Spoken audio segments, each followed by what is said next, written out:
सभी का स्वागत है हमारे YouTube channel study with Dharmveer PD class में। फ्रेंड्स, आज हम फिर से एक नई वीडियो को लेके आ गए हैं।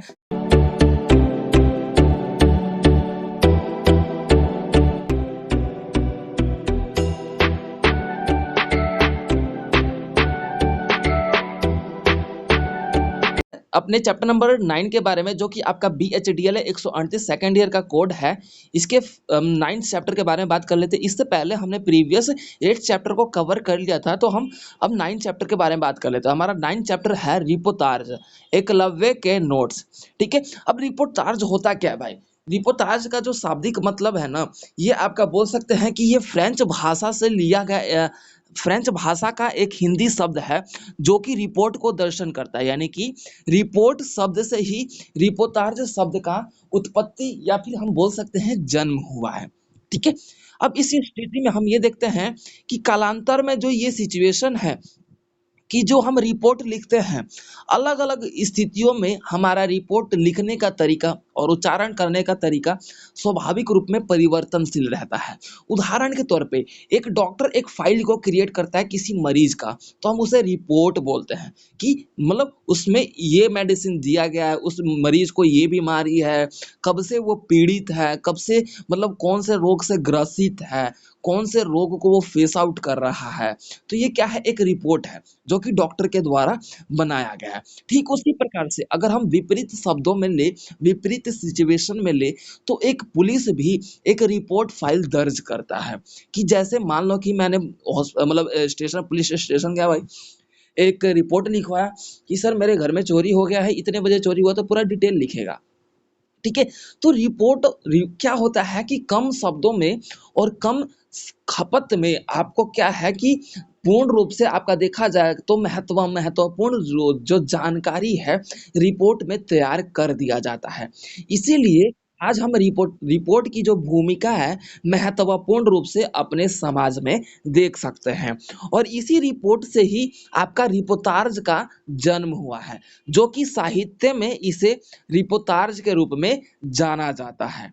ठीक है, या ठीक है, तो साहित्य अब आ जाते हैं। देखिए, जो तो यहाँ तक समझ में आ गया, यानी कि रिपोर्ट को ना हम हिंदी के साहित्य कला के क्षेत्र में देखा जाए तो उसको भी लिखने का एक तरीका होता है जिसे हम रिपोर्टाज के रूप में देखते हैं, जिसमें हम अपनी भावनाओं को, और साहित्य कला के रूप में देखा जाए तो भाषाओं का प्रयोग करते हुए जो सरल लेखन में अपने भाषाओं का एक तर्क वितर्क एक लेखक अपने बातों में प्रकट करते हुए एक तथ्य को लेके एक कलात्मक छवि को प्रकट करते हुए अपने बातों को प्रकट करता है।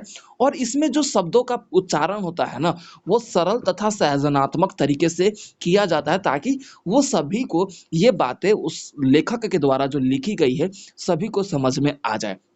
ठीक है, जैसे कि 1936 के आसपास एक यहाँ पे प्रभावशाली रूप में लिखा गया एक अमेरिका का पेसोज, फ्रांस के रूप में यहाँ पे मेलरीज के रूप में, और इंग्लैंड और क्रिस्टोफर रिपोर्टाज के एक लेखक के रूप में जाने गए।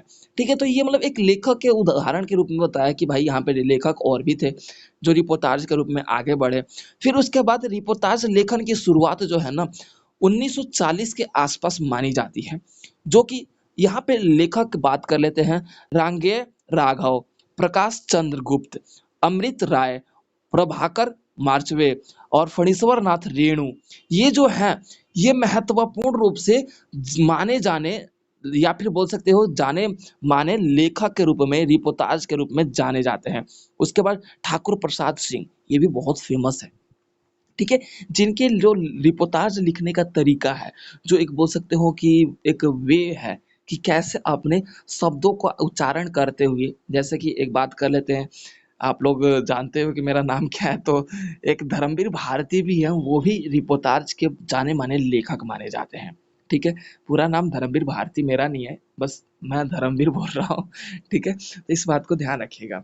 उसके बाद ये क्रांतिकारियों का एक समावेश रूप में देखा जाता है कि रिपोर्टाज जो है ना, इन लेखकों के माध्यम से क्रांति फैल गया पूरे समाज में भाई, पूरे साहित्य कला में क्रांति सी उमड़ आई रिपोर्टाज के रूप में। ठीक है, अब धीरे धीरे रिपोर्टाज है मुख्य रोमांच, आतंकवाद, आतंककारी, भीषण घटना, युद्ध, अकाल, भूखा, सूखा, ठीक है, बाढ़, ऐसे रूपों में भी रिपोर्टाज को लिखे जाने लगे। अब देखो आप लोग सोच रहे होंगे रिपोर्टाज कोई एक स्वरूप है जो बस एक टॉपिक पे लिखा जाता है। नहीं, रिपोर्टाज एक ऐसा स्वरूप है जिसमें हम अपने कम शब्दों का प्रयोग करके महत्वपूर्ण घटनाओं का जिक्र करके अपने बातों को दूसरे के सामने प्रकट कर पाते हैं।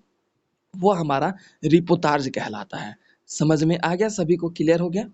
ठीक है। तो उसके रूप में हम देखते हैं कि जो लेखक होता है ना, वो अपनी कलाओं का चित्रकला के रूप में जानता है। जो लेखक यानी कि रचना कला के रूप में जानता है। समाज में कुछ जागरूकता, अपनी मानसिकता प्रस्तुत करने में लेखक है, कुछ कमी नहीं छोड़ना चाहता। इसलिए कम शब्दों का और लोगों का जो है समय बचाते हुए अपने बातों को प्रकट करने के लिए रिपोर्टाज जैसी भूमिकाएँ हम अपने साहित्य कला में देख सकते हैं। और इन्हीं के कारण जो है, यहाँ पर हम एकलव्य के नोट्स के रूप में देखेंगे कि जो एकलव्य के नोट्स है, वो किस तरीके से एक संदेशजनक या बोल सकते हैं कि फणीश्वर नाथ रेणु के द्वारा ये लिखा गया रिपोर्टाज है एकलव्य के नोट्स। इसमें किस तरीके से एकलव्य अपने ग्रामीण क्षेत्र के बारे में, अपने गांव के हाव भाव के बारे में बताते हुए अपने आत्म व्यवस्था का दर्शन प्रस्तुत करता है कि एक गांव में जो विद्यालय है किस तरीके से एक कस्बा है, ठीक है, ग्रामीण समाज है, ठीक है, और ग्रामीण समाज में आपका जाति पात दल दल बदल दलित लोग, ठीक है, इस तरीके से आपका क्या है कि समाज पे इनका शोषण हो रहा है, बोल सकते हो कि इन पर अत्याचार हो रहा है, इनकी भावनाओं को कुचला जा रहा है। तो इस व्यवस्था के रूप में फणीश्वर नाथ रेणु इस रिपोर्टाज का व्याकरण व्याख्या के रूप में एकलव्य के नोट्स के रूप में यहाँ पे प्रस्तुत करते हैं। तो अब हम बात कर लेते हैं 9.2 रिपोर्टाज लेखन की विशेषता। तो यहाँ पे हम बात कर लेते हैं 9.2.1 कथात्मक प्रस्तुति। यानी कि जो रिपोर्टाज है ना वो कथात्मक प्रस्तुति है, यानी कि एक कथा के अनुसार लगता है। जैसे कि एक कथा होता है कि कम समय में भी, और बोल सकते हो कि आपने देखा होगा लंबी लंबी कथा भी होती है, ठीक है, और छोटी छोटी भी कथा होती है। लेकिन कम समय में और लंबी कथा में आप दोनों में ना पता नहीं चल पाता, क्योंकि उसका जो एक लय होता है ना कथा के रूप में होता है। तो उसी व्यवस्था के रूप में जो है यहाँ पर जो रिपोर्टाज की व्यवस्था है ना कथात्मक तरीके से होती है। कथात्मक जिसमें हम ये देखते हैं कि यहाँ पे अपने कथ्य तथ्य व्यवस्था, अपने योग्य व्यवस्था, अपनी समस्याओं को हम बेहतर तरीके से समाज में प्रस्तुत करने के लिए रख पाते हैं। यही हमारा कथात्मक व्यवस्था है। कथात्मक का मतलब ये नहीं कि कथा के अनुसार भी हो, कथात्मक का मतलब ये कि अपनी बातों को प्रकट कर पाते हो। तो रिपोर्टाज की सबसे बड़ी विशेषता है कि यहाँ पर लेखक को अपने बातों को प्रकट करने में ये सक्षम बनाता है। यहाँ पे इसको मतलब बोल सकते हो कि प्रेरित करता है। अब उसके बाद हम बात कर लेते हैं 9.2.2 का ऐतिहासिकता। ऐतिहासिकता का मतलब ये है इतिहास, ठीक है, यानी कि कोई भी घटनाएं हैं इतिहास में घटित हो चुकी है। उदाहरण के तौर पे मान लीजिए कि आपका प्रथम विश्व युद्ध हुआ था, ठीक है, इतिहास है भाई। मुगल आए, इतिहास है। वास्को डी गामा भारत आया, इतिहास है। मुगलीय शासन व्यवस्था, इतिहास है। बाबर किस तरीके पे शासन किया, खानवा का युद्ध कब हुआ, ये सब क्या इतिहास है, ठीक है। तो अब इन इतिहासों को हम कम समय में और बोल सकते हो कि महत्वपूर्ण पॉइंटों को हम अपने शब्दों के ऊपर तर्क वितर्क करते हुए अपनी भावनाओं को प्रकट करते हैं, और उन पहलुओं और उनके बोल सकते हो कि उन घटना चक्र के बारे में, उनकी वीरता, उनकी साहसता और उनके बोल सकते हो कि साहस, ठीक है, उन सभी को प्रस्तुत करने के लिए अपनी बातों को एक रिपोर्ट के रूप में तय करते हैं। वही हमारा रिपोर्टाज की विशेषता कहलाता है। क्लियर हो गया? ओके, ठीक है। अब हमारा अगला पॉइंट है 9.2.3 चित्रात्मकता। चित्रात्मकता का मतलब होता है कि रिपोर्टाज एक ऐसा स्वरूप है ना, इसकी विशेषता क्या है भाई, लगता है कि चित्रात्मक है, यानी कि हर एक छोटी छोटी बातों को, जैसे कि एक चित्र होता है ना, कि चित्र हमें सुंदर कैसे लगता है भाई, कि भाई उसकी एक हर एक छोटी छोटी बातों को ना, एक जो चित्र कला होता है ना, चित्र बोल सकते हो कि लेखक कला मतलब चित्र लेखक है ना, जो वो हर एक छोटी बातों को ध्यान में रखता है कि भाई यहाँ पे कलरिंग कौन से कलर की जाएगी, यहाँ पे जो फूल पत्तियों का जो शेप है वो कैसे लेके आया जाएगा, यहाँ पे जो कटीले पदार्थ है, यहाँ पे जो पत्थर है कहाँ पे सजाया जाए, ठीक है।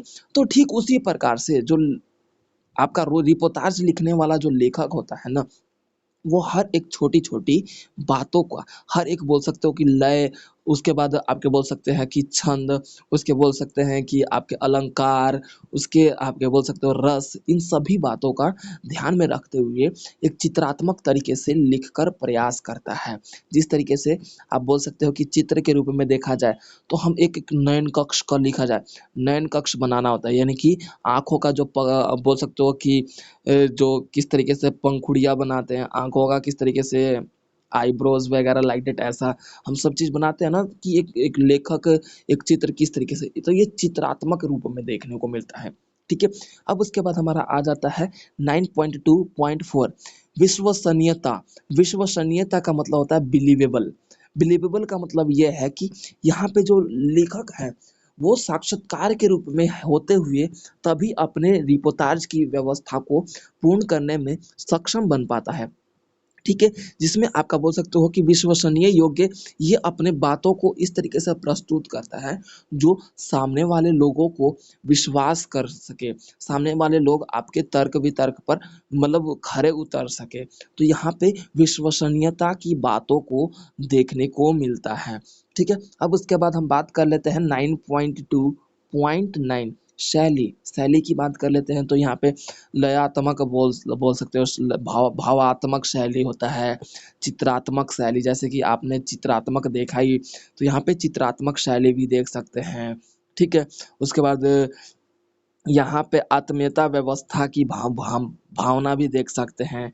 ठीक है?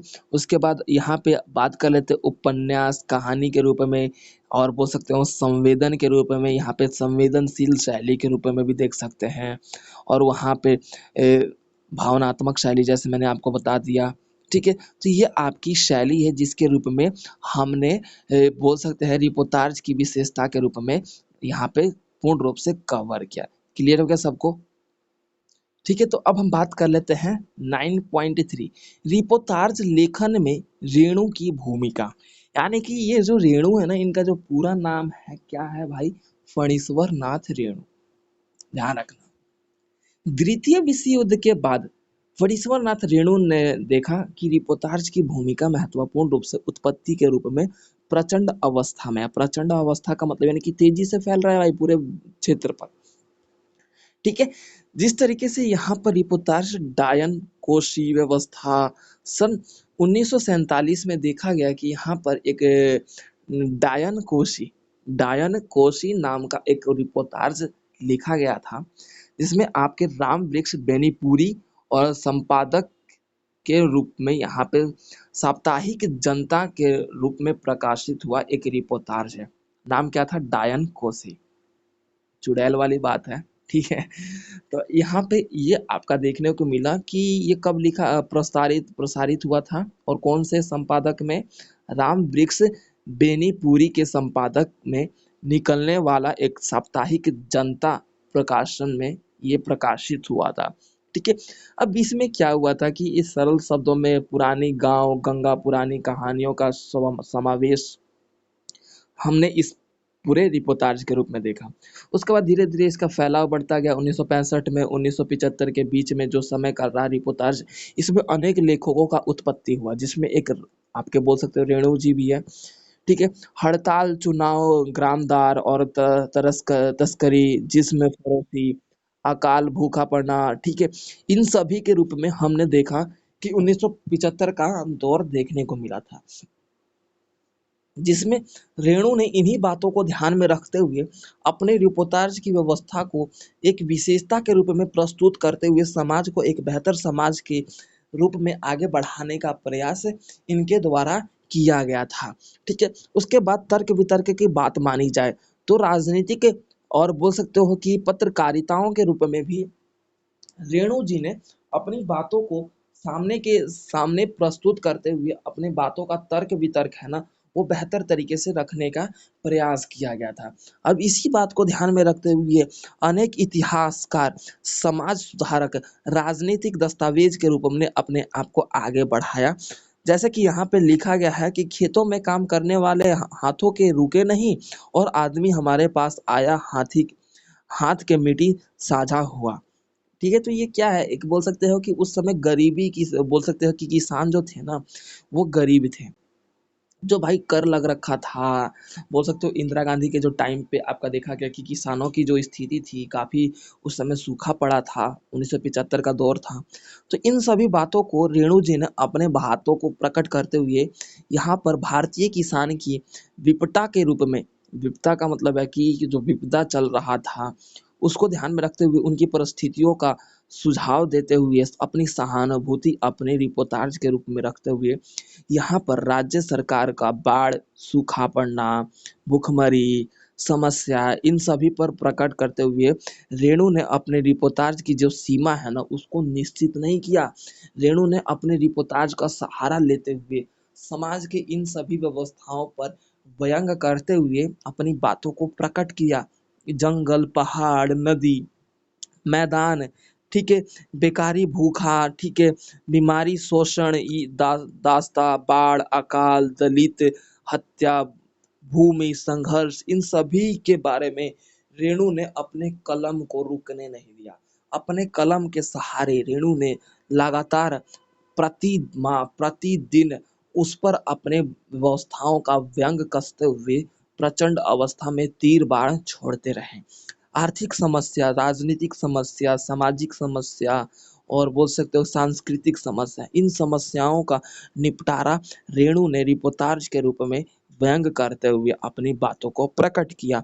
उसके बाद यहाँ पर अलग अलग बोल सकते हो कि लेखक आए, जिनके द्वारा अपने रिपोर्टाज को, रेणु के रिपोर्टाज को जोड़ते हुए, तर्क संगत बनाते हुए, इसको आगे बढ़ाते हुए हमारे भारतीय समाज की एक रुख को नई दिशा में लाने का प्रयास इन लेखकों के द्वारा किया गया था। ठीक है, क्लियर हो गया। तो अब उसके बाद हम बात कर लेते हैं 9.4, जिसमें हम पढ़ेंगे रिपोर्टाज एकलव्य के नोट्स का पठन। ठीक है, तो अब हम यहाँ पे एकलव्य के नोट्स के बारे में एक रिपोर्टाज के रूप में देखेंगे कि एकलव्य के नोट्स क्या है भाई। एक ग्रामीण क्षेत्र का लिखा हुआ एक पर्टिकुलर एक स्टोरी है, जो रिपोर्टाज होता है ना, लाइक डेट एक स्टोरी होता है। और आपके बोल सकते हो कि एक घटना का घटनाक्रम होता है कि भाई घटना कब घटित हुआ। मान लो कि मान मैं अभी कहीं मतलब देहरादून जा रहा हूँ, मान लो कि मैं दार्जिलिंग जा रहा हूँ, मान लो कि मैं उत्तराखंड मनाली जा रहा हूँ। ठीक है, तो यहाँ पे मैं जा रहा हूँ, पहाड़ी क्षेत्र पे जा रहा हूँ, भाई गया, यहाँ से निकला, गाड़ी कौन सी थी, इस तरीके का, फिर दुर्घटना सहित मतलब गाड़ी क्या है, घाटी में गिर गई और मेरा दी एंड हो गया। मतलब एक एग्जाम्पल लो, ठीक है। तो ये कोई लेखक जो है मेरे बारे में रिपोर्टाज कैसे लिखेगा कि भाई बंदे मतलब अकेला गया, क्यों गया, कब घटना घटित हुआ, उसके बाद कैसा क्या माहौल हुआ, बस ये है। मतलब लाइक दैट कि ये एक घटना है ना, ये भी एक रिपोर्ट है। रिपोर्ट मैंने आपको बता दिया, रिपोर्टाज क्या है, साहित्य के रूप में एक तरीका हो गया। ठीक है, तो अब ये एक ग्रामीण क्षेत्र का एक स्वरूप है, जिसमें यहाँ पे परानपुर गांव का एक इतिहास के रूप में लिखा गया है। इतिहास क्या क्या मतलब एक वो इतिहास ही हो गया, क्योंकि लिखे तो बहुत टाइम हो गया। पोस्ट जो है, पोस्ट ऑफिस वहाँ पे एजन नाम का नाम था। ठीक है, थाना था आपका फारबिसंगगंज, फारबिसंगगंज, जिला क्या है, पूर्णिया, बिहार। उसके बाद काल यानी कि सितंबर 54 यानी कि 1954 के है, ये एक गांव के रूप में है। जिले में अगर बात कर लीजिए ना, सिंपल सा लैंग्वेज बोला जाए, जिले में अत्यधिक बोल सकते हैं कि टोले में जातियां बटी हुई थी। आपको पता है जैसे कि आप लोग देखते हो कि नरेला होता है, आपके बोल सकते हो स्वतंत्र हो गया, नगर हो गया सॉरी, बवाना हो गया, सिंधु बॉर्डर हो गया, कश्मीरी गेट हो गया। तो जो गांव में होता है ना, जाति के ऊपर टोले बना दिया जाता है, यानी कि जाति के नाम से ना, मतलब जिस जाति के लोग यहाँ पे रह रहे हैं उसके अनुसार वहाँ के जगह का नाम रख दिया जाता है। गांव में ऐसा होता है। I am also belongs to Bihar, तो मेरे को पता है ये सब बात है। ठीक है, लेकिन उस क्षेत्र से बिलोंग नहीं करता है जहाँ पे बिल्कुल ग्रामीण क्षेत्र है। मेरा गाँव तो बहुत ज़्यादा डेवलप्ड है, आपको दिखाऊंगा कभी। ठीक है, तो अब उस सिचुएशन में क्या है कि जातियों के तरह यहाँ पे टोले बना दिया जाता है। ठीक है, जैसे कि यहाँ पे बोल सकते हो कि नायका टोला हो गया, आपका बोल सकते हो कि अ, शाहजहां टोला भी हो गया। तो इस तरीके से मतलब हमारे गांव में भी है ऐसा कुछ, तो हमारे गांव से कुछ परे है। ठीक है, तो टोले जो है यहाँ पे जातियों के नाम से प्रसिद्ध कर दिए जाते हैं। ठीक है। तो इसी तरीके से ये जो है आपका परानपुर जो गांव है, यहाँ पर अलग अलग जातियों के लोग रहा करते थे, अलग अलग धर्म के लोग रहा करते थे, जिसके तहत यहाँ पे तर्क सिद्धांत, यहाँ पे एकलव्य के नोट्स जो हैं इसी गांव के रूप में लिखा गया, पूरी एक कहानी है इस गांव की। ठीक है, ये बहुत ही बड़ा स्टोरी है, तो इसको हम स्किप करते हुए इसके बोल सकते हो विशेषता के बारे में कवर करेंगे। क्यों? क्योंकि विशेषता आप लोग कवर कर लोगे तो पूरा ये चैप्टर्स भी कवर हो जाएगा। ठीक है, ऐसा नहीं है कि हम इसे पढ़ने की जरूरत है। तो यहाँ के हम इसकी विशेषता के बारे में पढ़ लेते हैं, क्योंकि बहुत 10-15 पेज है। तो हम बात कर लेते हैं अपना 9.5 के बारे में। 9.5 है एकलव्य के नोट्स का विशेषता। एकलव्य के नोट्स का विशेषता श्रुत और बोल सकते हो अश्रुतपूर्ण रूप में देखा गया है। श्रुतपूर्ण यानी कि पूरा और अधूरा के रूप में लिखा गया है, जो कि महत्वपूर्ण यहाँ पे वास्तविक यह है कि यहाँ पे जो नोट्स लिखे गए हैं, नोट्स यानी कि नोट्स कितना हो भाई, छोटा सा एक घटना होता है। ठीक है, कि भाई ये किस पे डेडिकेटेड है। तो ये एकलव्य के नोट्स जो है, यानी कि एकलव्य ने अपने नोट्स लिखे थे, उन घटनाओं का यहाँ पे जिक्र और बोल सकते हो कि तर्क संगीता के रूप में यहाँ पर प्रस्तुत किया है। आज़ादी के बाद कुछ गांव ऐसे थे जो पूर्ण रूप से आज़ादी की श्रेणी में आगे बढ़े, लेकिन कुछ गांव ऐसे भी थे जो आज़ादी के पूर्ण रूप से देखा जाए तो वो आज भी पिछड़े हैं। आप लोग देख सकते हो कि आज हमारे समाज में आज़ादी के बाद बहुत से गांव हैं, उनका डेवलपमेंट हो चुका है, लेकिन आज हमारे समाज में ऐसे बहुत से गांव भी हैं जो पूर्ण रूप से उनका अनडेवलपमेंट की स्थिति में आज भी हम देख सकते हैं बखूबी। ठीक है, तो इसी बात के रूप में यहाँ पे परानपुर बिहार का जो एक पूर्णिया जिले के रूप में यहाँ पर एक बड़ा सा गांव है, जिसमें विभिन्न प्रकार की जो जातियां हैं वो 13 टोले बटे हुए हैं। यानी कि 13 जातियों के जो एक बोल सकते हो कि समूह है, जो टोलों में विभाजित है। जैसे कि आपका वार्ड नंबर ये, वार्ड नंबर वो। ठीक उसी प्रकार से जैसे कि मान लीजिए कि 50 10 मतलब 50 40 60 गांव के ऊपर डिपेंड है भाई कि गांव में जनसंख्या कितनी है। तो लगभग उस इतने इतने लोगों से ही ना टोले बन जाते हैं। 80-100 ये यहाँ का क्या है, टोले बन जाना। इतने घर होंगे ना तो वो टोलों में निर्माण हो जाता है। ठीक है, तो ये जो टोले थे, कितने गांव थे भाई आपके परानपुर बिहार के क्षेत्र में? भाई आपके 13 गांव थे। 13 गांव थे, जिसमें आपके बोल सकते हो कि 8 ग्रेजुएट, 50 आपके बोल सकते हो कि मैट्रिएट, और उसके बाद बोल सकते हो 100 मिडिल पास क्लास के रूप में यहाँ पे लोग रहते थे। ठीक है, यानी कि अब बता दिया कि भाई कौन कौन कितने ग्रेजुएशन में था, कौन से कितने लोग पढ़े लिखे थे। तो इनके रूप में यहाँ पर ये बता दिया यहाँ पे कि भाई इतने गांव में, यानी कि तेरा मतलब टोले में बस इतने लोग ही 8 ग्रेजुएट थे जो ग्रेजुएशन कंप्लीट कर रखे थे। 50 लोग थे जो मैट्रिक कर मैट्रिएट लेट कर रहे थे, और उसके बाद 100 ऐसे थे जो मिडिल पास थे। ठीक है, मिडिल पास के रूप में यानी कि 8वीं पास थे। 100 लोग ऐसे थे। अब उस रूप में आपका देखा गया कि यहाँ पर दलित और स्त्रियों की शिक्षा व्यवस्था को देखते हुए बहुत रुझाव देखने को मिला। इंगित रूप में देखा जाए तो फणीश्वर नाथ रेणु ने इन्हीं बातों को एकलव्य के नोट्स में प्रस्तुत किया है, जिसके अंतर्गत हमने ये देखा कि जो बीए के जो आपके बोल सकते हो हरिजन व्यवस्था है। हरिजन कौन से थे भाई? आपके बोल सकते हो कि जो पिछले साल एक रूप में देखा गया कि हरिजन जो लोग हैं वो बीए पास किया था, जो थोड़े बहुत शिक्षित परिवार के लोग थे, हरिजन लोग कहलाए। लड़कियों की अपनी शिक्षा व्यवस्था का जो है पढ़ी लिखी जो लड़कियां होती थी उनको मतलब कुछ ही कुछ होती थी, किसी किसी मतलब घरानों में जो हरिजन के घराने हुआ करते थे। ठीक है, तो इसी व्यवस्था को रखते हुए यहाँ पर आपका जो ये स्टोरी है एकलव्य के नोट्स, हमारे आज़ादी के बाद जो पूर्ण रूप से देखा गया कि ये आपका देखा जाता है घटना कि 1965 से लेके 1975, जैसे कि मैंने आपको ऊपर बता ही दिया है, उसके रूप में लिखा गया था। ठीक है, तो ये आपका जो उस समय जो क्षेत्र था, ठीक है, तो ये आपके लोग सकते हैं कि जाति पात आपके बोल सकते हो कि शिक्षा व्यवस्था में कमी, दलित जातिवाद, ठीक है, और पंचायती व्यवस्था, ग्रामीण क्षेत्र व्यवस्था था। तो यहाँ पे जो है आपका देखने को मिला कि एकलव्य के नोट्स जो है 1965 से पहले भी जो आपका इस गांव की स्थितियों के बारे में बात किया जाए तो 1930 में यहाँ पे एक पुस्तकालय की स्थापना हुई थी परानपुर के रूप में, और उसके बाद 1944 में यहाँ पे सरकारी सहायता के रूप में यह पुस्तकालय को पिछले 5 वर्षों में बंद भी कर दिया गया। वाह, मतलब गांव में पुस्तकालय खुला लेकिन 5 वर्षों के बाद बंद कर दिया गया। ओम नमः शिवाय नमः। क्या ही कहा जाए। यही कारण है जो हमारे गाँव का मतलब हमारे गाँव का तो विकास आज भी हमारे ही नहीं मतलब पूरे भारत का गाँव का जो विकास है नहीं हो पाया क्योंकि हमारे गाँव में कोई ध्यान नहीं केंद्रित करता। आज़ादी के बाद पंचायती रूप में देखा जाए तो यहाँ पर बहुत बड़ी-बड़ी कोशिशें जातिवाद राजनीति व्यवस्था ने हमारे ऊपर राज किया, लेकिन हमारे जाति-पात को आज भी हमारे बोल सकते हो कि शहरों में से भी आज भी लुप्त नहीं कर पाए यानी कि खत्म नहीं कर पाए। रेणु ने आज़ादी की इसी पैदावार को ध्यान में रखते हुए यानी कि भाई आज़ाद हो गया था भारत, ठीक है? तो आज़ादी के इसी पैदावार को ध्यान में रखते हुए रेणु ने अपने शासक व्यवस्था, अपने पार्टी व्यवस्था, अपने कार्य व्यवस्था के रूप में अपने कीमती व्यवस्थाओं को और अपने कलम का सहारा लेते हुए रेणु ने अपनी रचनाओं को आगे बढ़ाया।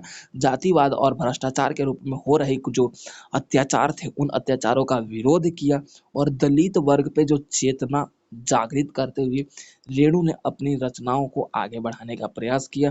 दलित वर्ग को यहाँ पे मार्मिक तरीके से ख़त्म करते हुए और उसके बाद नाटक में जितना पार्ट जो है अपने आप को प्रस्तुत किया। उसके बाद दलित समाज का जो शोषण हो रहा था, उस शोषण के विरुद्ध रेणु ने एकलव्य के नोट में चेष्टा के रूप में बताया कि एकलव्य जो है किस तरीके से एक ग्रामीण क्षेत्र का लोग मतलब विचार थे। परानपुर गाँव के लोग रहा करते थे, 13 टोले थे, तो उन टोलों में मतलब आना-जाना सभी को पर पाबंदी था। बच्चे जो पढ़ नहीं पाते थे, अशिक्षित थे। बाप-बेटे जो बोल सकते हो भाई जो है एक-दूसरे के मतलब खेती खलिहान इसी में उनका जो जीवन मतलब फँसा हुआ था। तो इसी बात को एकलव्य के नोट्स में अंततः दलित के वर्णनों का प्रयोग करते हुए यहाँ पर प्रस्तुत किया गया है और उसके बाद एक नाटक के माध्यम से लोगों के सामने स्वर्ण टोली के रूप में यहाँ पर स्वर्ण टोली की स्थापना करने का प्रयास किया गया था। तो एकलव्य के नोट्स में आपका देखा गया कि 13 भाई टोले थे, टोला, ठीक है? जिसमें एक टोला ऐसा निर्माण करने का प्रयास एकलव्य के द्वारा किया गया जो कि स्वर्ण टोले के रूप में जाना गया, जिसमें कोई भी दलित नहीं होगा, कोई भी बोल सकते हो पिछड़ा नहीं होगा, कोई भी जाति पात के ऊपर वर्क नहीं करेगा, सभी एक समान दृष्टि के रूप में आगे बढ़ेंगे, सभी अपना विकास करेंगे। तो ये आपका एकलव्य का पूरा नोट्स था जिसमें हमने बस यही देखा कि मतलब वहाँ पे लोग शोषण हुआ करते थे, जाति पात दलित वर्ग हुआ करते थे, तो 13 टोले थे, तो उन 13 टोले में से एक टोलों का निर्माण करने के लिए स्वर्ण टोले का निर्माण किया गया कि एक ऐसा टोला जो सभी के लिए समान हो। सभी पंचायती व्यवस्था के रूप में भी सभी व्यक्ति एक दूसरे के जाति पात को भूल कर एक समानता के दृष्टि में अपना जीवन यापन करेंगे। तो ये था एकलव्य का नोट, समझ में आ गया सभी को? अब बात कर लेते हैं हम 9.5.2 का भाषा शैली। फणीश्वर नाथ रेणु के द्वारा जो भाषा का प्रयोग किया गया है इस एकलव्य के नोट्स में, तो यहाँ पर आपका बोल सकते हैं कि यहाँ पे उपन्यासों और भाषाओं का तो यहाँ पे तर्क संगत ग्रामीण भाषाओं का प्रयोग किया है क्योंकि एकलव्य का जो नोट्स है वो ग्रामीण क्षेत्र से संबंधित एक बोल सकते हो कि साधारण गांव से संबंधित है, ठीक है? तो इसी बात को ध्यान में रखते हुए उन्होंने अपनी भाषाओं में साधारणता का स्थिति को अपनाया है यानी कि सिंपल लैंग्वेज, ठीक है? जो सबको सरल लैंग्वेज उपन्यास और कहानी के रूप में रिपोर्टाज जो है और यात्रा वृत्तांत के रूप में रिपोर्टाज जो है वो अपनी भाषाओं का बोल सकते हो कि तर्क संगत स्वरूप है, जिसके अंतर्गत यहाँ पर साफ-साफ हमें रेणु जी की रचनाओं और उनके उपन्यासों के रूप में हम उनके रंग रूप और उनके वेशभूषा, उनके परिवेश व्यवस्था, उनके चाल और बोल सकते हो कि दिनचर्या के रूप में उनकी सांस्कृतिक व्यवस्था को, उनकी सोच व्यवस्था को हम उनकी भाषाओं में सरलता स्वरूप देख रहे हैं, ठीक है?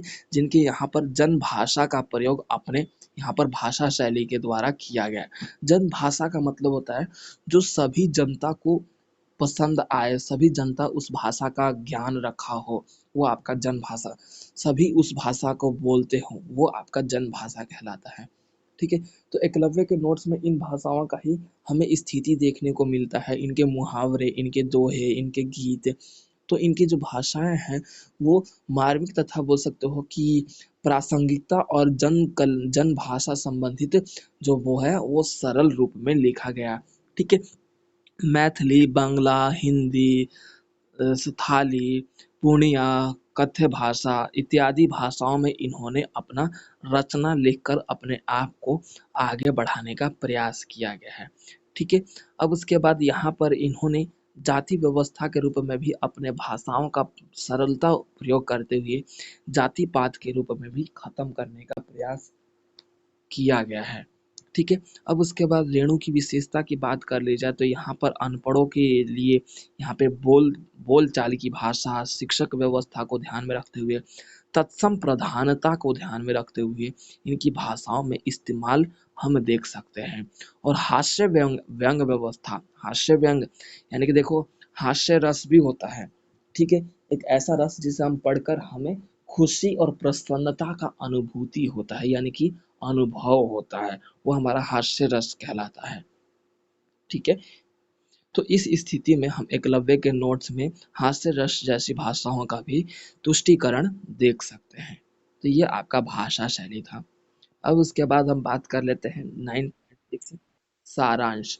सारांश की बात कर लेते हैं तो एकलव्य के नोट्स में रेणु ने महत्वपूर्ण सारगत व्यवस्थित रूप में अपनी व्यवस्थाओं को अपने पीड़ित व्यवस्था दलित समुदाय का जो राजनीति व्यवस्था है उसको समाज में सुधारने का प्रयास किया और समाज में एक स्वर्ण समाज का निर्माण करने का प्रयास किया, जो एक ऐसा समाज जिसमें कोई दलित नहीं होगा, कोई अशिक्षित नहीं होगा, सभी को समान शिक्षा, सभी को समान राजनीति के ऊपर सत्ता स्थापित करना, सभी दलित एक समान है, सभी लोग एक समान है, इस बात पे ध्यान में रखते हुए इस पूरे पाठ्यक्रम की व्यवस्था को हमने देखा। कोई धन और संपन्न व्यवस्था के रूप में ऊपर नहीं है, सभी लोग एक समान दृष्टि के रूप में अपना जीवन यापन करेंगे, इसी रूप में हमने इस पूरे पाठ्यक्रम को देखा। तो ये था हमारा सारांश। तो ये हमारा चैप्टर नंबर 9 कंप्लीट होता है। इससे पहले हमने 8th चैप्टर को कवर कर लिया है, उसका लिंक मैं आपको डिस्क्रिप्शन में मेंशन कर दूंगा। आप वहां से जाके डायरेक्ट पर्टिकुलर एक एक चैप्टर को विजिट करके अपने इस पूरे चैप्टर्स को, प्रीवियस चैप्टर्स को कवर कर सकते हो।